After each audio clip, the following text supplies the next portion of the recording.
Hello, hello, my beauties and bees, and welcome once again to another installment of Cryptic Corner, where we explore the unexplained, the supernatural, the paranormal and hidden, the mysterious, the alien, the accursed, and the forbidden. I'm your host, Miss Bumblebee. Welcome to the show. And before I get any further into this, let me just shout out Vandalia 1998. A member for 27 months, trying to multitask and watch Bree and work on my book at the same time. Wish me luck. Vandalia, we need to get something set up for our octopus discussion at some point. I think we need to discuss space octopus.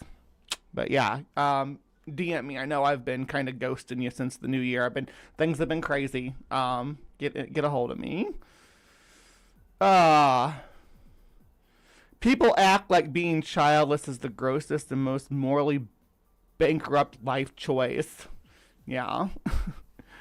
What is the Bell Witch? Bugbot asked. Well, I'm glad you asked, because that's our topic for today, Bugbot. Thank you so much. Bugbot is on his? Bugbot's historically been male. And I say that because Bugbot seems to be at least a cybernetic hymenopteron, which are bees and wasps and ants. And Bugbot is for the most part worthless. He can't do anything. He can't do anything without being directly told how to do it. Ow! He just stung me, see? But in hymenopterans, there's usually the whole colony only has like one or two, maybe a few males that don't do anything besides create sperm for the queen. They just kind of like hang around the queen's chamber, eat and fuck until they get kicked out. Some species will kick them out seasonally and create a new generation of men every year. So there's that. But you know what though? I just did see a contradiction in my thought, because Bugbot is a hymenopteran robot with a stinger. Now, a stinger, I don't know if you all know this, a stinger for a bee is a modified ovipositor. And an ovipositor is basically an analog for a vagina. So a stinger is a weaponized vagina. A bee stings you with its vagina. A wasp stings you with its vagina, or at least what would be equivalent to its vagina. So since they're not breeding, and since the stingers aren't breeding, they don't need an ovipositor. There's an entire caste within the hymenopteran order that doesn't have anything to do with breeding, right? And their reproductive organs turn into a stinger. So Bugbot almost has to be female if it has a stinger. But Bugbot may be trans too. Okay, so Bugbot. Okay. So is Bugbot. So Bugbot's got to be AFAB. Trans mask. Okay. So I have a trans mask. Cybernetic hymenopteran as my assistant. Moving forward, I can say as a parent, do not have kids if you don't want them. The human race isn't going isn't going anywhere, is that? All right, who's ready for some Bell Witch? All right, so for the Bell Witch, I found this channel. It's called KM Uncharted Mysteries. Welcome to KM Mysteries. KM Uncharted Mysteries, your destination for the world's most chilling and captivating unsolved mysteries. From mysterious disappearances and unexplained phenomena to strange historical events and paranormal encounters, we dive deep into the stories that continue to battle or baffle experts and ignite curiosity. Subscribe now. Now we'll see if we're going to subscribe or not by the quality of the content. But because that's what a review is, and that's what we do here. That's what us weird clown girls do on YouTube. When we do a show called Cryptic Corner, we're going to review cryptic videos. And yes, cryptic is the right word. No, I'm not mixing up cryptid. Does the Bell Witch sound like a cryptid to you? You know, people be like, you can't call it cryptid. You need to call it Cryptid Corner, not Cryptic Corner. And I'm like, I cover more than cryptids. I cover more than cryptids here. I'm not a one-trick pony, damn it. All right, so let's dig in. Why does that book stink so bad, though?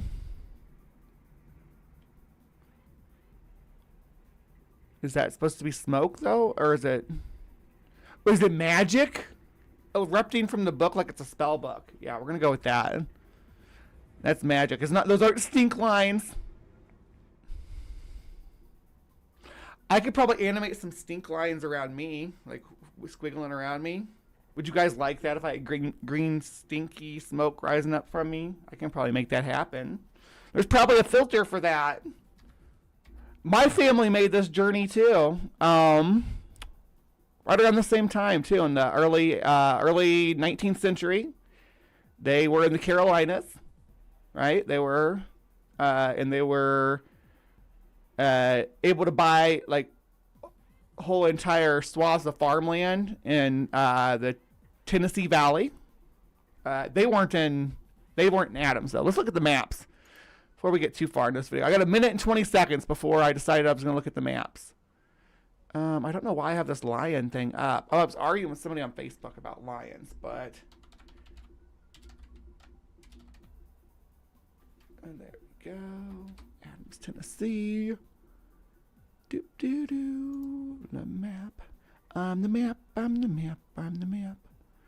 All right, yeah. And speaking, we're in Adams, Tennessee, and it's already got. There's my heart I put for the Bell Witch Cave, which is currently closed. But it's got John Bell's grave back here too, way back in the woods, marked. Who went back there and found it and marked it on here? Like if you click on it, there's nothing really about it. Nobody's reviewed it. You could write a review. Claim this business. Yeah. That's just... I don't even know if that's really where he's buried. He may not even be anywhere near there. But here's the Red River. And it runs through... We're actually in like very much in the northwestern part of Tennessee. Like this is closer to St. Louis than it is to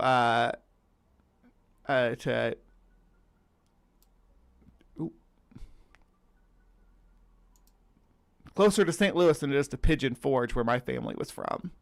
My family settled out here between Pigeon Forge and Sevierville, right in this valley here.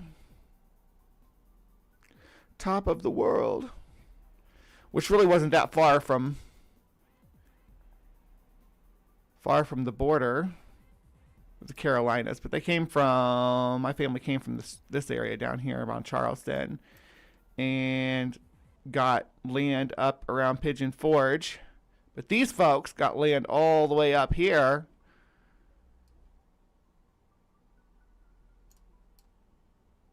In Adams.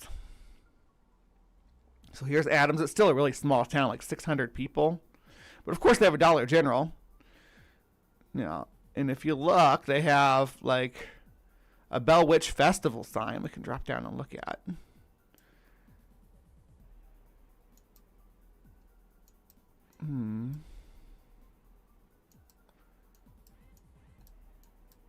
Yeah, there we go.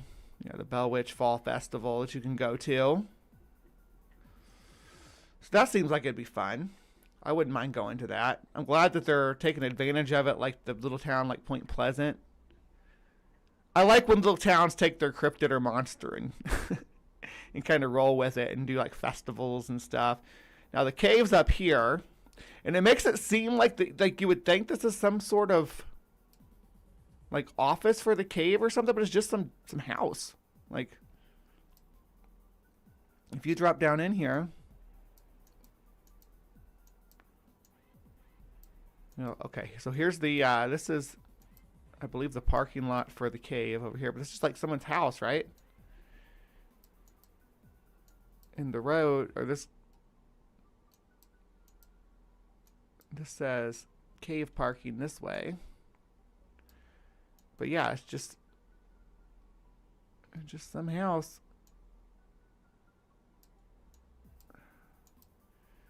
So you got people parked all up along here too, though. I don't know if there's a office up here. I see a porta potty. Maybe if I go back further down this road, I can see further up over there. Because it does seem like there's like parking and stuff. The cave's not open right now, though. I don't know if it's a seasonal thing or if it's closed, if it's still closed from when everything shut down for COVID. Because a lot of these little side of the highway tourist attraction things, which I love, which I think is part of American culture. I think it's part of what makes America America, is having these road trip, the reasons to road trip across the country. It's all part of car culture shit, but you all know I'm rail or die. I really am.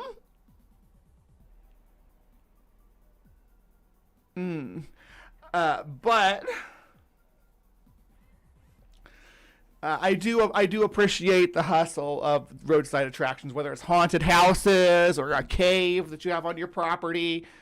A giant ball of yarn, some kind of landmark, a UFO crash. I don't care. I love it. I want to go. I want to do the Route 66 oddity tour. I want to stop at the weird, obscure desert gas station with freaking carved Sasquatch statues outside and skeleton or animals, roadkill wind chimes, stuff like that. I love it. I'm a weirdo. I want to spend the night at the Clown Museum. You know where the Clown Museum up by? I think it's up by Vegas. Maybe is it in Henderson? I can't remember. But I want to stay at the Clown Museum. I want to go to the Bell Witch Cave. I want to go to the Point Pleasant Mothman Festival. I want to hang out in Roswell and watch the freaking world's greatest drone show. Hell yeah, I do.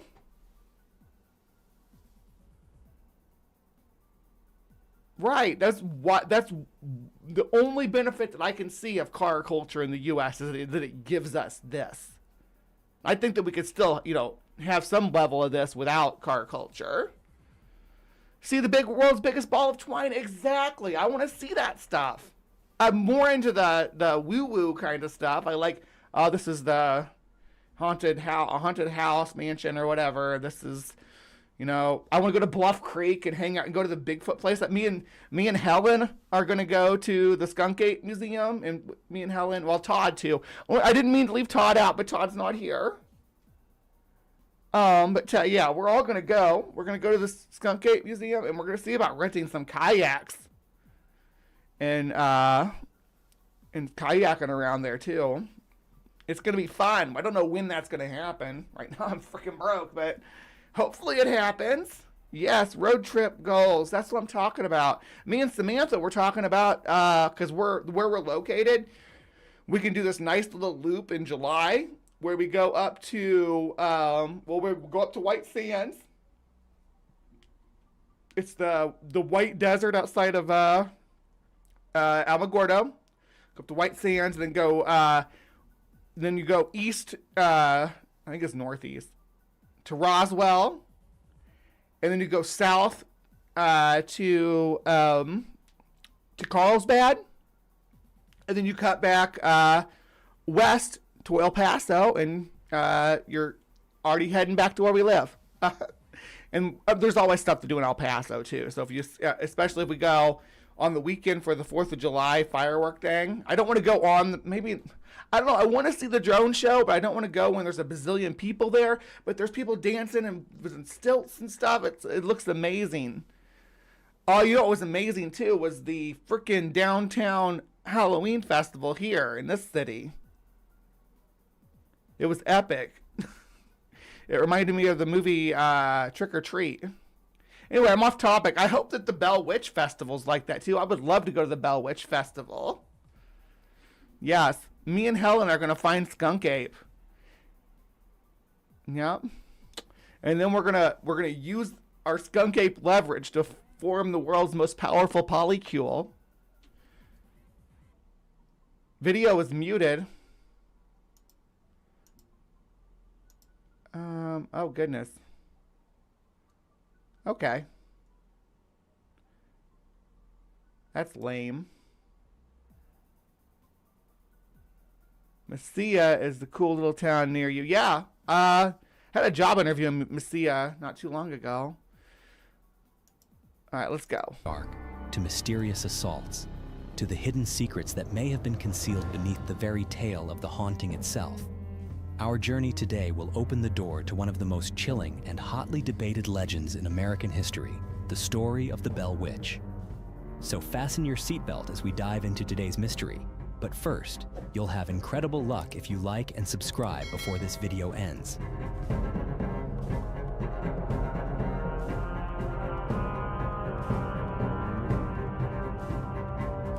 Das Bell Witch. In 1804, when the shifting seasonal winds still carried the hopes of pioneers, John Bell and his wife, Lucy Williams Bell, left their home in North Carolina to embark on a grueling journey toward a promised land, the Red River area of Tennessee. The road they traveled was not only long and unforgiving, but also symbolized the unyielding spirit of those who believed they could build a new life with their own hands. And indeed, after many years of tireless farming and cultivation, the Bell family quickly rose to become successful land. I kind of wonder about that, especially like my family, who were their land was that they purchased, and it was later than this though. Was Mountain Valley land, and I kind of wonder if they felt duped that they were given like, oh, the promised land with, you know, acres and acres, and they're like, oh no, you get this little crack in between the mountains to try to grow corn in or whatever. Just this little gap. Like I don't know if you've looked at the valleys. I mean, some of them have pretty big. Some of the valleys are pretty big, but I imagine like the prime real estate. But they built their homesteads up on the mountainside above their farms. But I do wonder if they ever felt like they got duped into buying rocky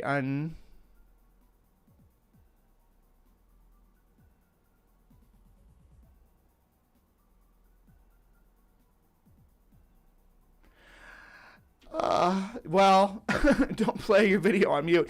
That wouldn't be my channel. This channel, that's how we do it. We watch the first minute or so of the video on mute with me just listening while you guys can't hear anything and me making offhand commentary, and I wait and see if anybody does the mute alert.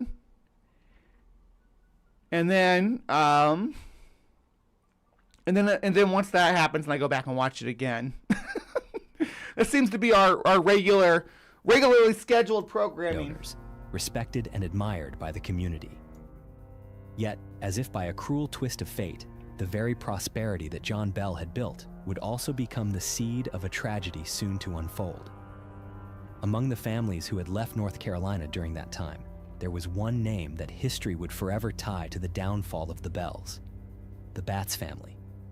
In the early years, relations between the two families remained out. Is there a bat in your belfry?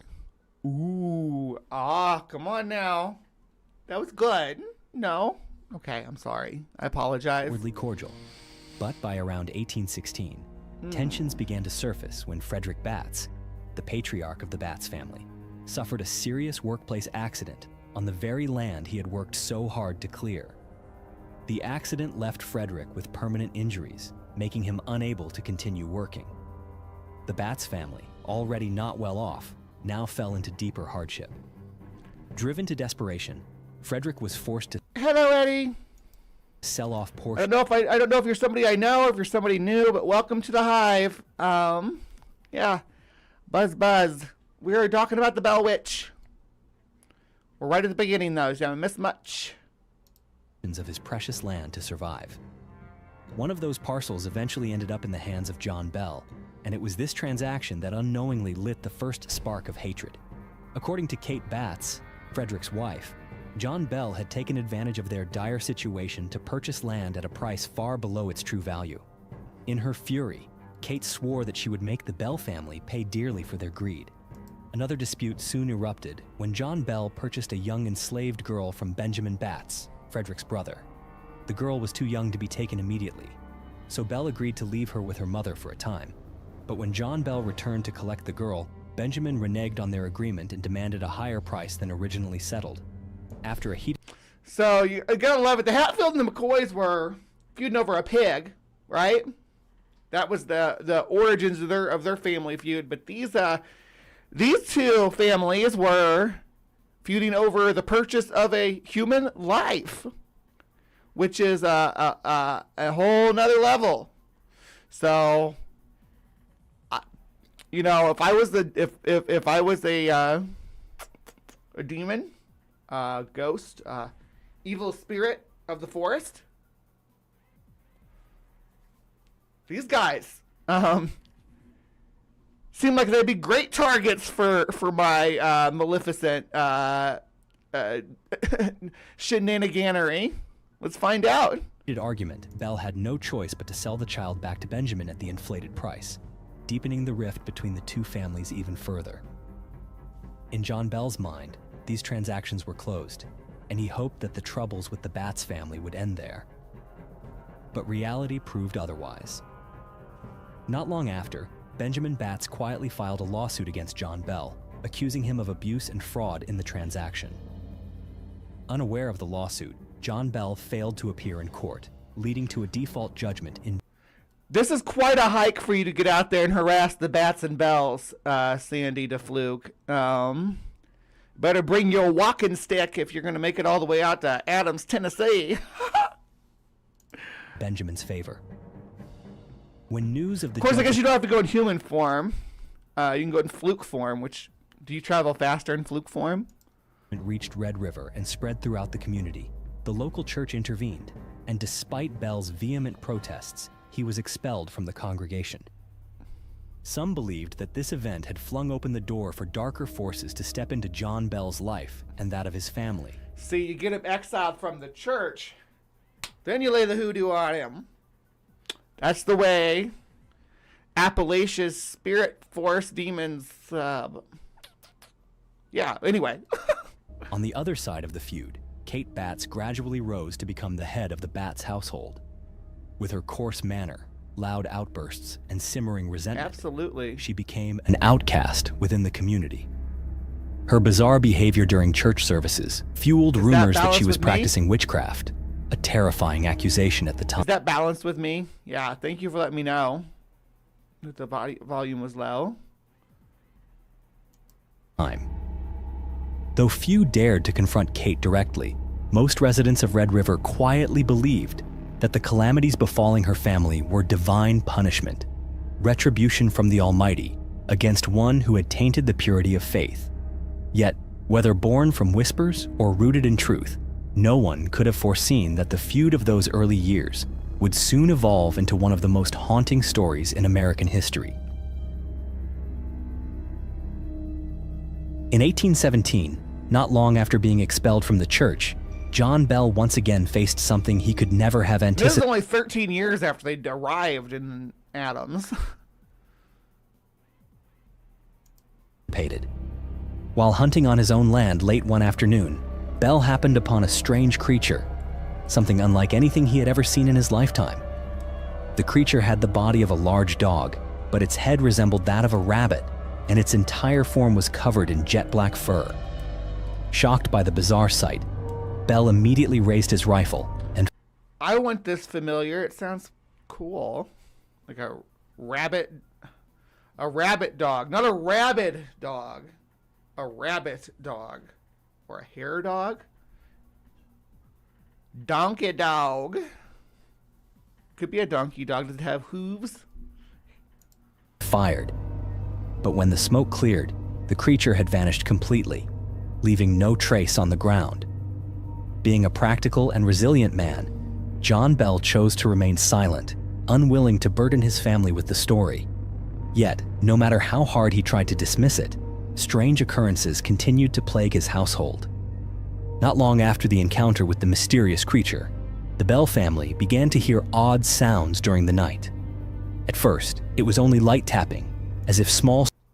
So, we're just breezing right past the weird dog monster, but sometimes it's one of the things that have evolved over the years and how it's retold. Because you look at some of the older tellings of it, and like initially it was called a great black hare, and he was shooting it for food. And then it began to take on like dog-like features, and then that's the evolution of Fakelore though, and why it differs from folklore, even though folklore can evolve. Stones were being thrown against the outer walls of the house. John and his sons would often grab lanterns and search around the farmstead, but they never found any sign of an intruder. As the October nights wore on, the sounds not only persisted, but grew bolder. The family began hearing the heavy dragging of something across the wooden floor, the scratching of claws against the walls, and even suffocating gnawing noises, as if giant rats were chewing at the bedposts. Every time they lit lamps and searched, everything remained still and undisturbed. Sleep became increasingly elusive, and the strain on each family member's nerves deepened with each passing night. In the early days, John Bell still tried to maintain a facade of calm for his family. He suspected that perhaps the Bats family was behind the disturbances, seeking to harass them. Like throwing rocks at the house, that makes sense. That somebody might be like harassing you that way. But with the kangaroo or donkey, kangaroo, dog, rabbit thing, yeah, I don't know how they could have done that. Yeah, that was... But when the sounds began to manifest inside the house itself, even he could no longer find a rational explanation. One night, Elizabeth Betsy Bell, John's 14-year-old daughter, awoke in the middle of the night to the now familiar noises. But this time, when she sat up in fear, she realized her hair had been tightly tied to the bedpost with strange knots. As she struggled in panic to free herself, an invisible hand seized her and slapped her violently across the face. Her screams shattered the silence of the night, bringing the family... I don't care if you have a body or you don't have a body. Consent is key. Whether you're undead or you're alive and living with somebody, consent. Especially before you start tying someone up and smacking them and stuff. You need to get their consent first. Just as a hard rule, like no exceptions. Rushing into her room, where they were stunned to see the red hand-shaped welts still imprinted across her cheeks. The horror did not end there. Within days, the other children in the house began to exhibit strange bruises on their legs and faces, as if they had been beaten. John Bell, seeing no other option, urged his family to maintain absolute silence about what was happening. He feared that if word of these events leaked to the outside world, the family's honor would be Do kangaroos make noises? I don't know. I'm sure they might snuffle or something. And have a safe word. That's true as well, Vandalia. irreparably destroyed. Yet, no matter what they did, the bizarre and terrifying events continued to descend upon them. In the long, sleepless nights, when the dim lamplight reflected off the gaunt, fearful faces of his family, John turned to his longtime friend, James Johnston, one of the family's most trusted neighbors. John Bell confided everything to James, from the... So, I'm not sure. Try to decide if these are AI or not. The hands look weird, but drawing hands in prayer is kind of, hands do look weird when they're in that position. So it's hard to say. Like, look at that. That's weird looking. Like, it looks like I have way too many fingers. Like, more fingers than a human should. But I don't. It's just the way my hands are positioned. So I can't tell if this is AI or not.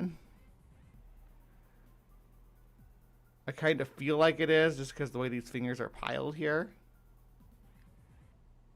Like there's a second hand over top of the first hand, like that. Mysterious sounds to the invisible violence inflicted upon his children. Though a devout and practical man, James could not ignore the urgency in his friend's account. He and his wife quickly agreed to stay at the Bell home to witness the events firsthand. On their very first night, as everyone gathered in prayer, the house seemed to hold its breath under the weight of tension. And then, as darkness enveloped the home and the flickering lamplight faded, the familiar sounds rose once again. The sudden pounding against the walls, the frantic scratching at the doors, and the heavy dragging footsteps shuffling down the hallway. There was no longer any doubt. What the Bell family had endured was no hoax. It was zombies! With the courage that defined Sounds like zombies shuffling and dragging down the hall. Inviso zombies. him, Johnston loudly commanded the unseen entity lurking in the darkness to reveal. I don't know if kangaroos make these kind of sounds. So I think we can probably move on from the kangaroo theory.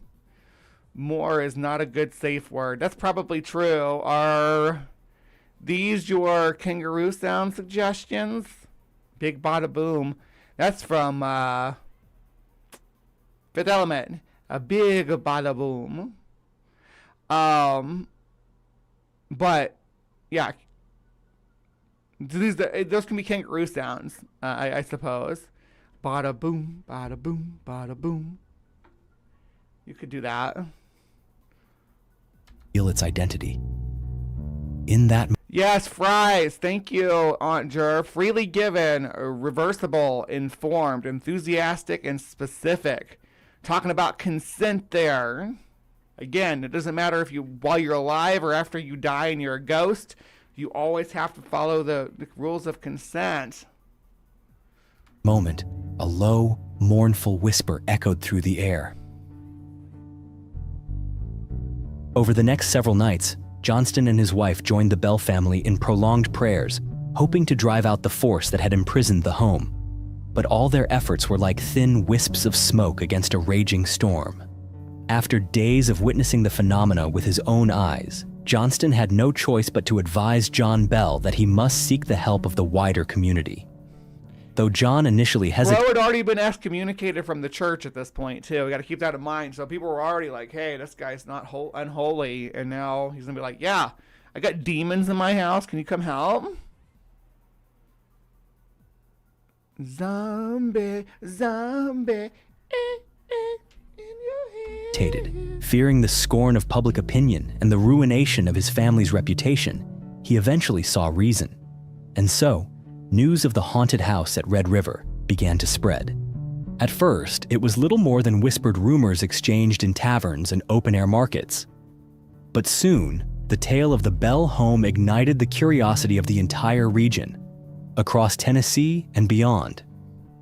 From humble farmers to wealthy merchants, from dignified ministers to daring adventurers, crowds of people made their way to the Bell farm, all eager to witness the impossible with their own eyes. And if at first the entity had confined itself to nighttime disturbances, it now shed all pretense. It began to speak aloud, answering questions, telling stories, and even mocking without mercy those who dared to express skepticism. Yet strangely, despite standing. See, I want to go and get slapped by the Bell Witch.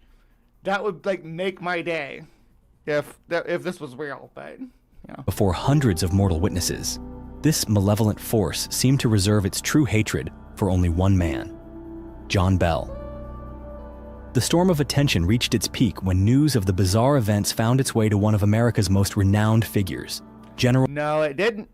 Andrew Jackson, who would. Nope. later become the 7th president of the United States. Driven by curiosity and the daring spirit of a seasoned soldier.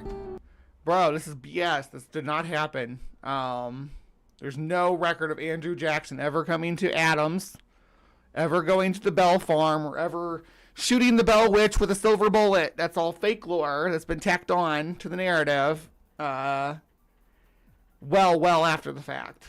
Jackson decided to lead a small contingent of men to Red River to confront for himself the entity that people were now whispering about as a demon living among us.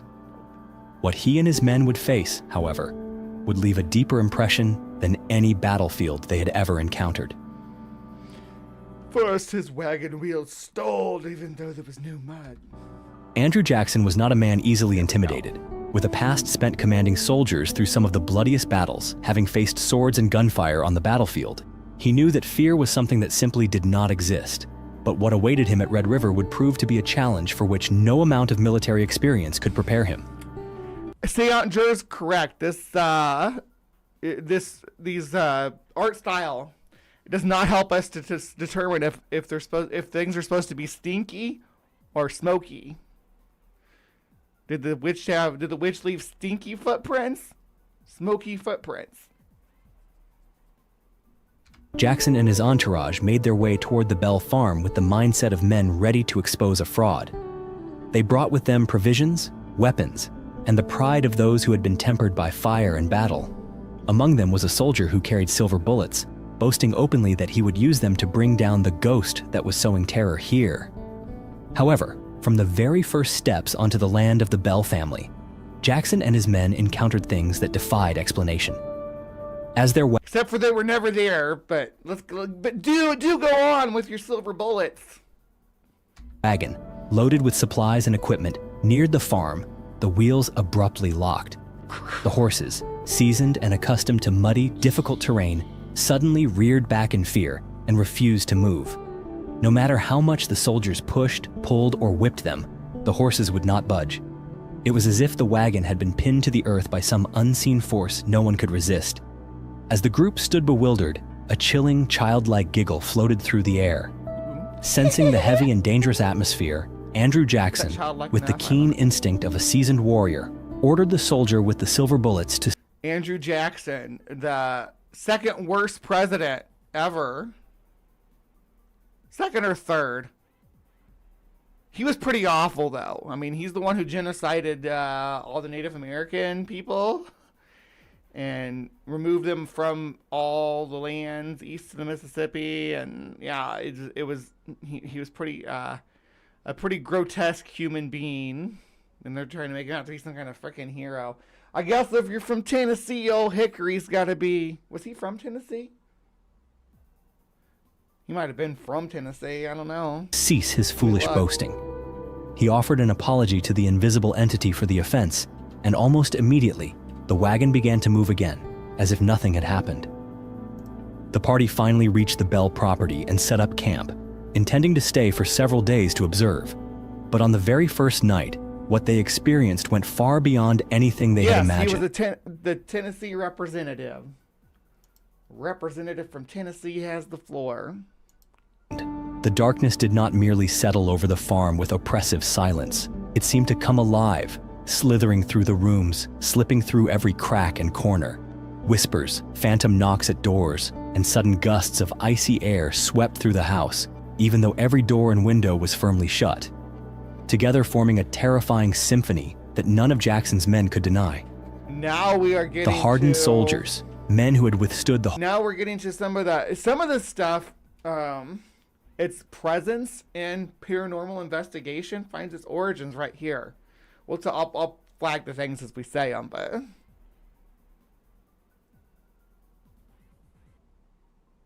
Weren't the horses pulling it and they stopped, right? Yeah, like the horses wouldn't go on. That was not an unseen force. That was the horses saying, no, we're not going to go on. Probably a rattlesnake in the bushes. I don't think that there was ever... Yeah, this story was never... Andrew Jackson never went to Adams. Horrors of battle suddenly found themselves uneasy and fearful, like lost children groping through the dark. Some claimed to have seen pale figures gliding through the hallways. Others felt invisible hands tugging at their coats as they slept. If you see pale figures gliding through the hallways around here, mind your business. Sometimes I have to go to the bathroom in the middle of the night. I'm getting older. It just happens. Sorry. By the next morning, before the first light of dawn, Andrew Jackson gave the order for the entire group to return to Nashville. No official reports Retreat! were written, no public meetings convened to discuss the reasons for the retreat. But according to legend, a single sentence Jackson uttered has been remembered ever since. "I would rather face the entire British Army than spend another night under the Bell family's roof." The winter of 1820 descended upon Red River with a biting cold, carrying with it howling winds that swept across the barren fields and shrieked around the wooden house of the Bell family. Lucy Bell, the steadfast woman who had helped John Bell build their life on this land, suddenly fell ill. Aww. The doctor diagnosed her with pleurisy, a dangerous illness at a time when medicine had few means of effective treatment. The Bell family, already accustomed to sleepless nights, haunted by an invisible fear, now found themselves consumed with worry for their beloved mother and wife.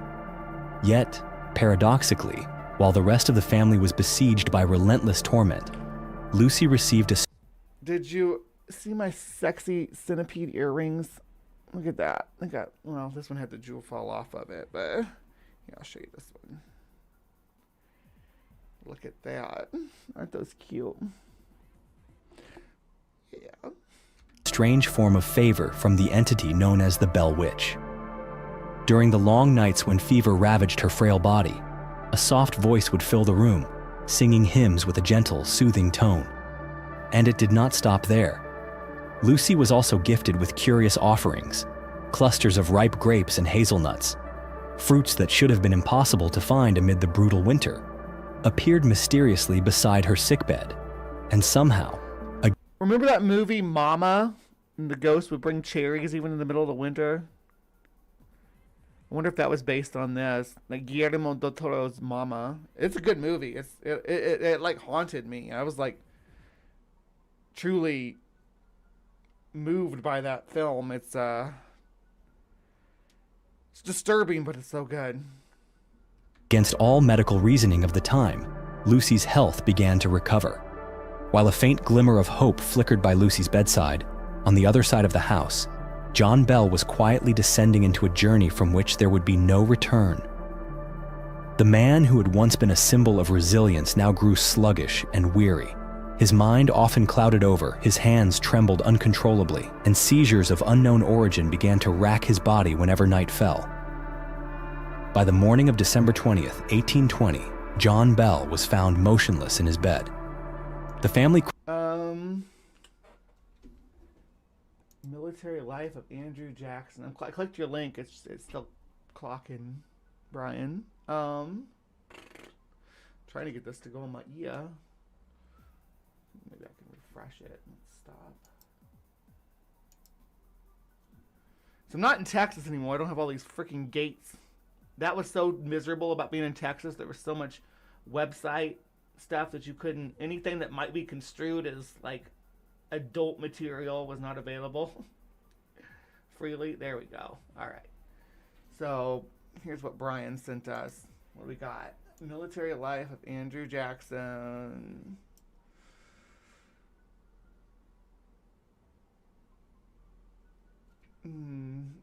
Is there something here related to the Bell Witch?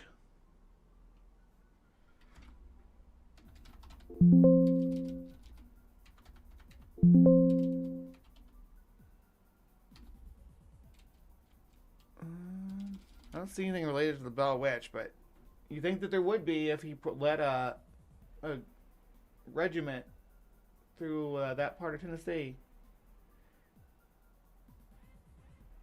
I don't know. What do you guys think? I want a ghost that brings me tacos. Quickly discovered a small glass vial filled with a cloudy, foul-smelling liquid beside John's bed, a sharp, pungent odor rising from it, matching the strange smell that had emanated from John's mouth when he was found. As confusion and panic erupted among his loved ones, a familiar voice echoed through the room. I fixed his medicine last night. I gave him a big dose. He'll never get out of that bed again. It was the unmistakable Murder ghost. Murder ghost. It's very rare that we get an actual murder ghost that murders people and kills them dead. Usually ghosts just torment people. Oh my. This ghost is taking it to the next level. declaration of the entity that everyone had come to know as the Bell Witch. And thus, for the first time in American history, a supernatural This ghost is just doing all the things.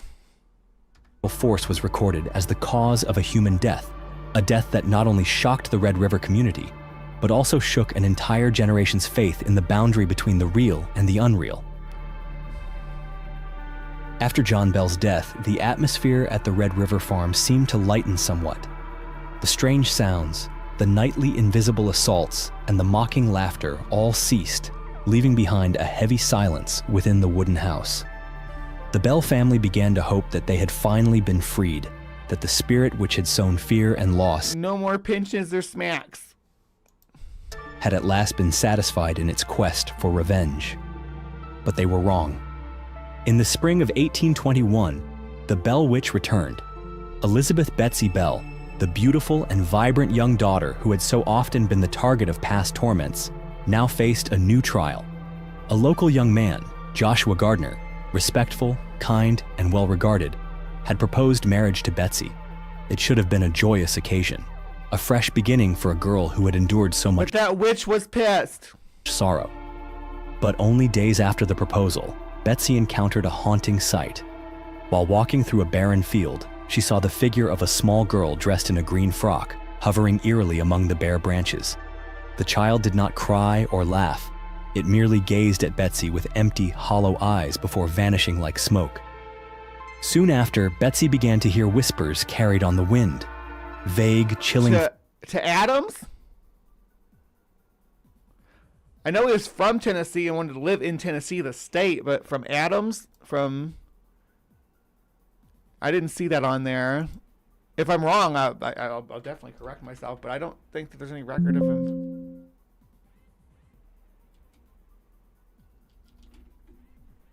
Because I know he was a Tennessean. I read that on his wiki. There's going to be a lot about Tennessee in here.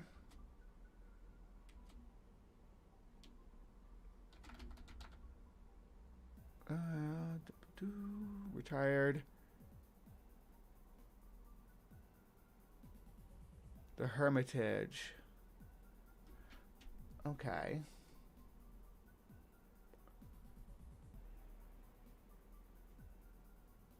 I bet I can find that on the map.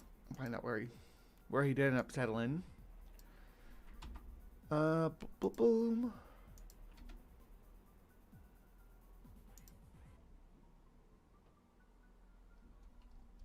So that is.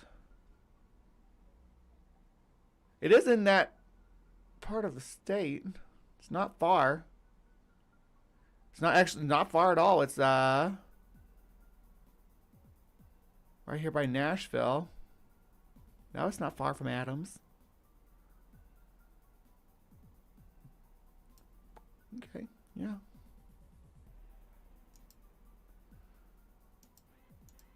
threats warning her that she must not marry Joshua Gardner.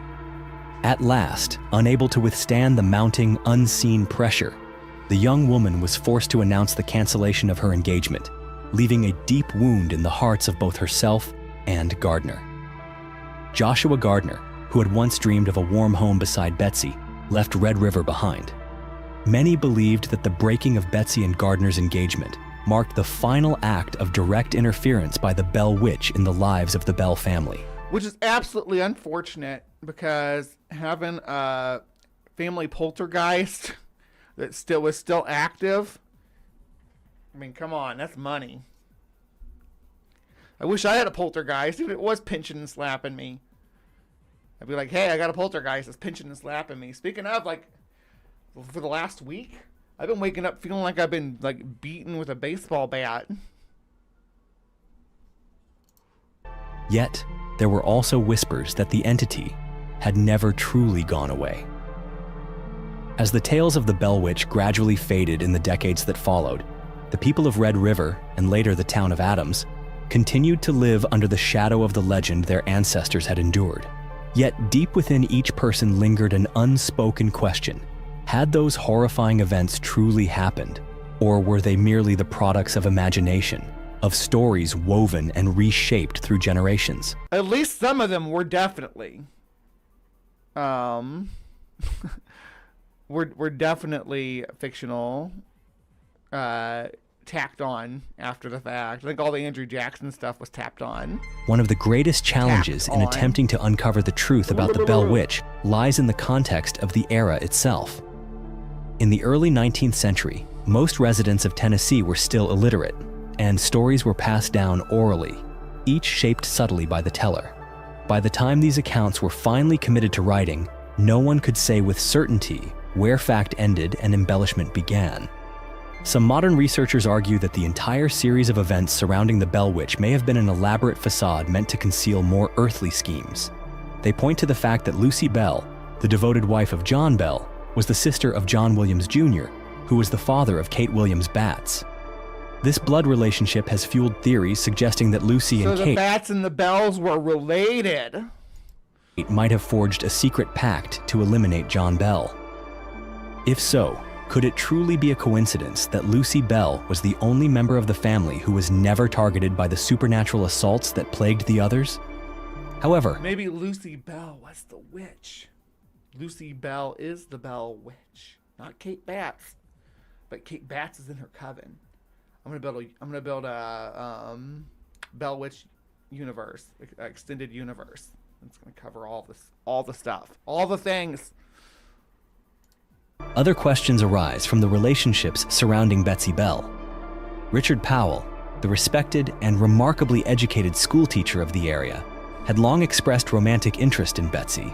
A quote in multiple parts. In November 1821, Jackson resigned his governorship, citing health matters and desire to retire from public life as his reason. Jackson had a thriving plantation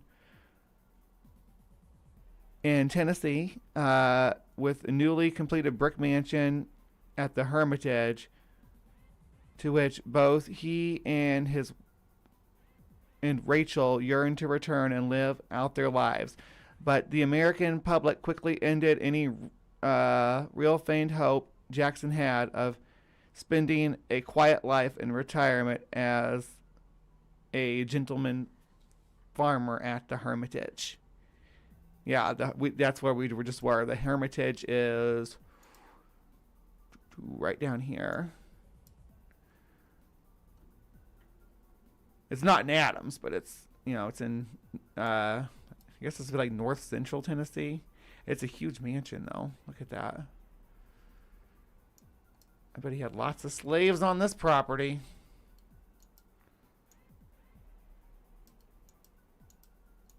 Can we even see the house?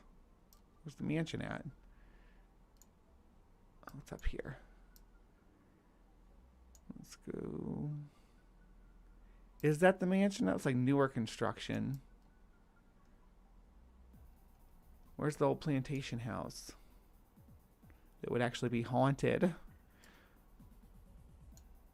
Or maybe they did change, maybe just change out the roof for a metal roof.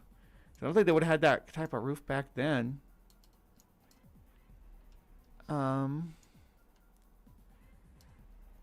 Ooh, here we go. Here we go. That's what I'm looking for. Can you actually drop down here or no? Yes. This is where you get ghost stories from. This type of place. Yeah. This is where haunting haunters haunt. Let's see. Aliens. I can't really read it. It's too blurry.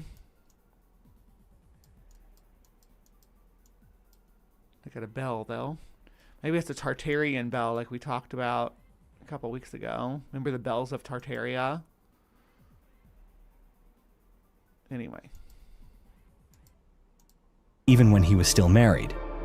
When Powell's wife died in 1821, coinciding with Betsy's broken engagement to Joshua Gardner, many began to suspect that it was Powell himself, armed with his knowledge of human psychology and stagecraft, who had orchestrated the so-called hauntings to sabotage the engagement and draw... What sort of stagecraft did he know?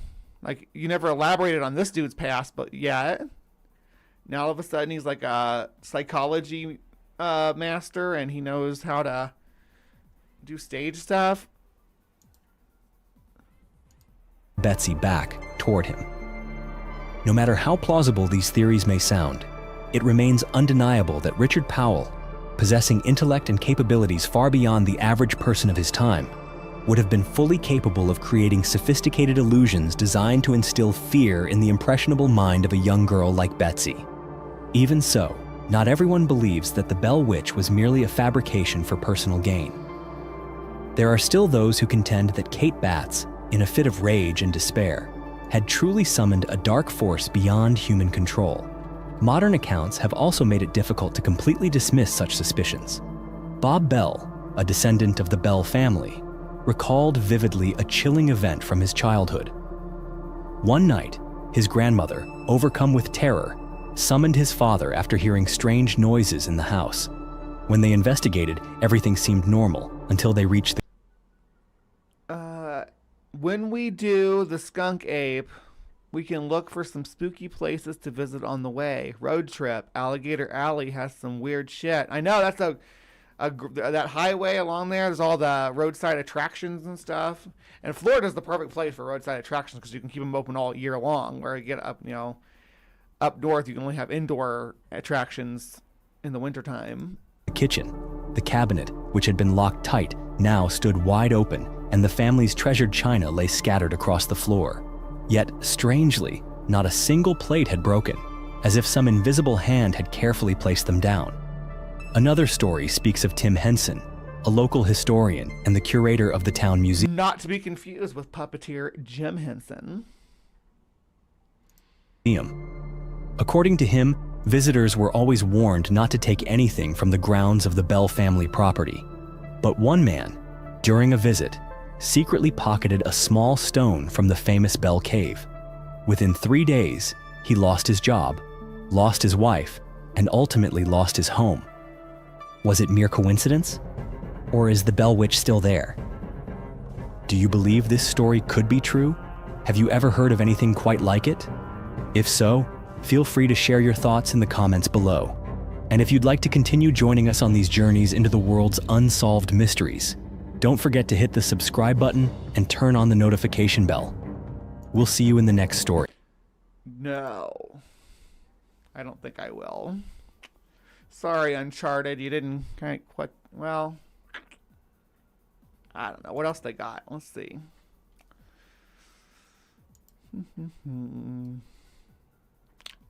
Antarctic pyramids. Recent discoveries that will give you chills. A whole hour of it. The oldest religion in the world. The secret society of Pompeii. Scientists unearth 3,000-year-old artifact that could rewrite history. Everything's going to rewrite history. Newly discovered human species.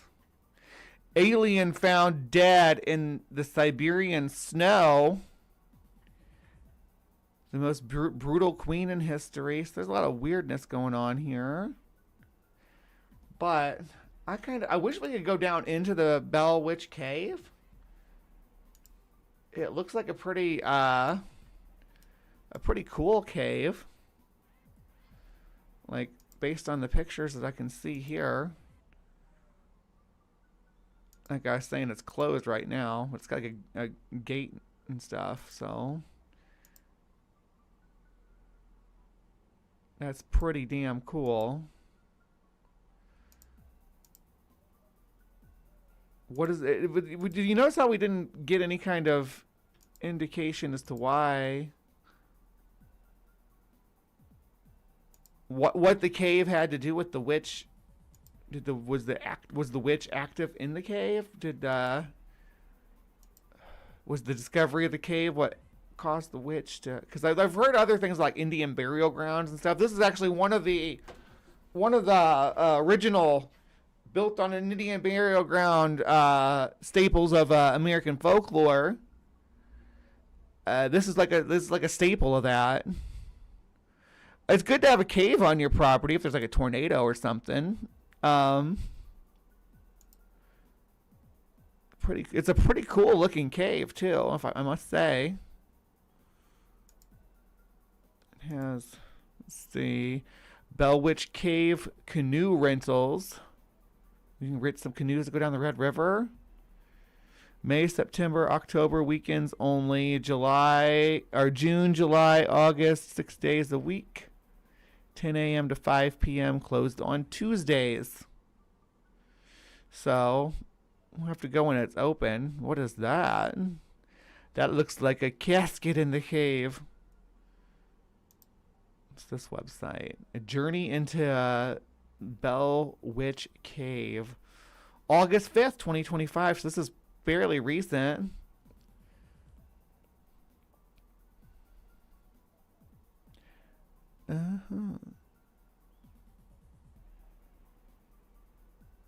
Walking through the corridors of the building, surreal. Betsy herself was the central figure. Yeah, we just listened to all the folklore about that.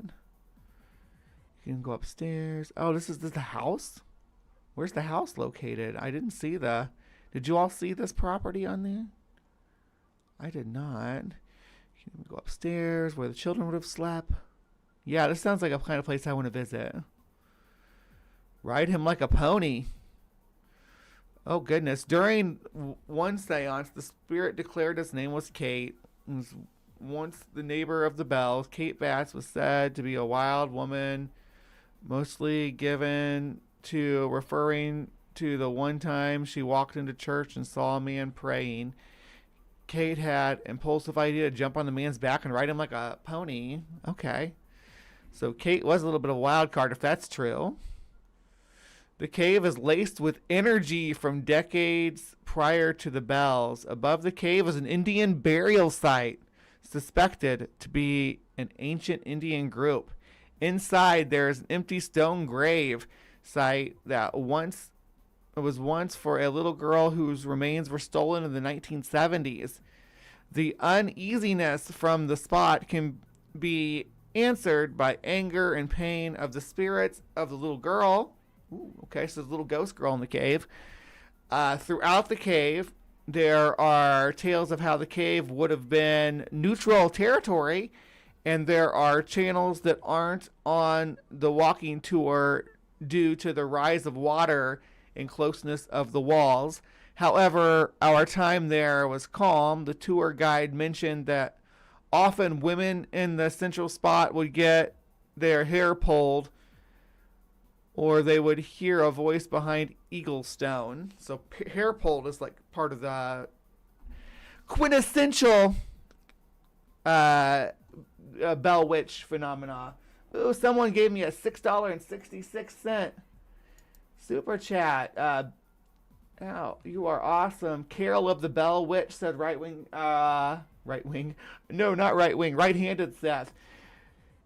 Just some currency love from Satan's Little Helper. Thank you, Satan's Little Helper. Appreciate you.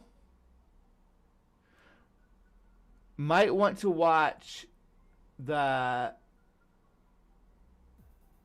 10 most dangerous towns in Florida before driving through. Yeah, that might not be a bad idea.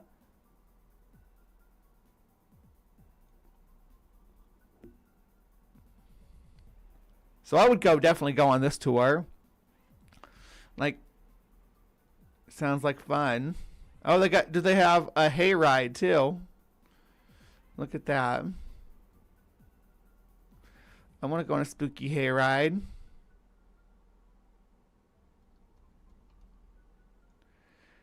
Or maybe that doesn't have anything to do with this, which is Dell hayride. Okay. But Does this entity still roam the land? Yes, the entity that took the name Kate has still been seen and heard throughout the years. Citations. About which Caves website? I think we just went there, didn't we? Yeah, they have an official website. Okay. And there's the cabin. Some lanterns for the tour.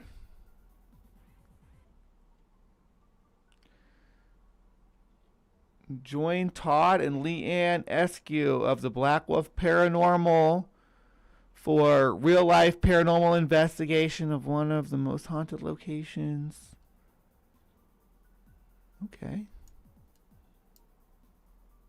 Forgotten History Tour. Hop on a... Yeah, they do have a hayride. Our hayride through history, discovering forgotten tales of the Bell Witch and the haunted grounds of the John Bell property. So that the hayride is part of it. It's part of the Bell Witch. Nice. So we could go all do all that stuff. We should have a Hive meeting here. A meeting of the Hive, if you will. Where we all descend into the caves of the Bell Witch.